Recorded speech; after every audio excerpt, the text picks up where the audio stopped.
Hello, আসসালামু আলাইকুম। আজকে তৈরি করব কমলা দিয়ে DIY। ১ম এ কমলা লেবুটাকে সুন্দর করে কেটে নিব গোল করে।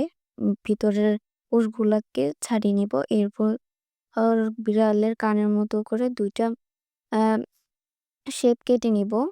আ টুথপিক বা শলা দিয়ে এরকম পরিমাণ মতো অংশ কেটে নিয়ে তারপর কানের মতো ওই অংশটা কমলা লেবু খোসার সাথে লাগিয়ে দিব। এরপর মার্কার দিয়ে চোখ মুখ এঁকে নিব। উম সুন্দর করে এঁকে নিলাম। এরপর হচ্ছে আম আরেকটা মোবাইল লাগবে এটার ফাইনাল লুকটা দেখার জন্য। আও আর এর মোবাইলটার ফ্ল্যাশ লাইটটা জ্বালিয়ে এরকম লাইট অফ করে দিলে এরকম সুন্দর একটা ভিউ আসে। কেমন হয়েছে জানাবেন।